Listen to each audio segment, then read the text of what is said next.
Not gonna lie, I've actually seen Resident Evil Afterlife before. It was back in 2020. That's a movie night during the COVID-19 pandemic. I watched it with my family and I thought it was enjoyable at that time on Netflix. But now let's take a look at Resident Evil Afterlife one to as a review on Halloween month. Um And this is Paul Anderson's return to directing the franchise since he didn't direct Apocalypse or Extinction due to scheduling conflicts. So this is return. Yay or nay? Um. So in this Alice and Claire Redfield go to Los Angeles, where they find some other survivors, where they hide from zombies. Um, and they also find Chris Redfield, who is the brother of Claire, and as well as Luther and Bennett and some other kid. And they must find a way to get out from the zombies, and they also need to save everyone that has been kidnapped at the Umbrella Corporation, specifically Kmart. Um, And I actually found more enjoyment in this movie than I did with the previous two. Almost as much as the first one. Almost. The action is much more entertaining from the Alice clones at the opening where they fight the guards, and also later the real Alice encounters Albert Wesker, which ended on a plane crash, which he survives, of course.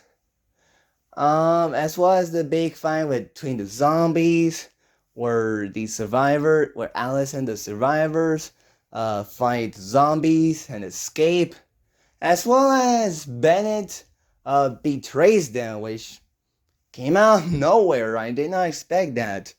But he was honestly quite entertaining. Probably my favorite character in the movie for the amount of uh, personality he was given in this movie. He was fun for a couple of screen time he had in this movie. Um, and the film and the Alice is still a very action packed character, but she's not developed much, nor the other characters. Though it's cool to see Chris and Claire, obviously because they're from the video games, and they have decent moments in this movie. Though not a lot of chemistry, sibling chemistry. Um, Amber Wesker, it doesn't. I didn't think he was great. Not only because he doesn't have that much screen time since this movie is only 96 minutes, unfortunately.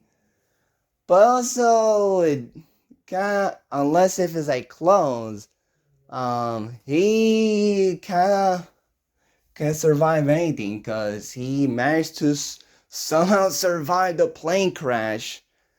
But then also at the same scene where we see him again, he's also kind of like a monster with like the thing that the zombies in this movie were having that they use it mostly. Though I have to admit, the coolest part about them was the dogs, where they rip out half of their face in order to show what's inside of them. That was pretty gross, but also quite uh awesome, honestly.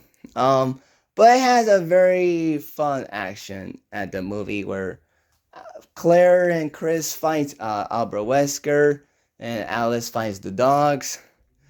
That was a fun action, though I noticed some really Matrix reference moments in the gunfights in that scene.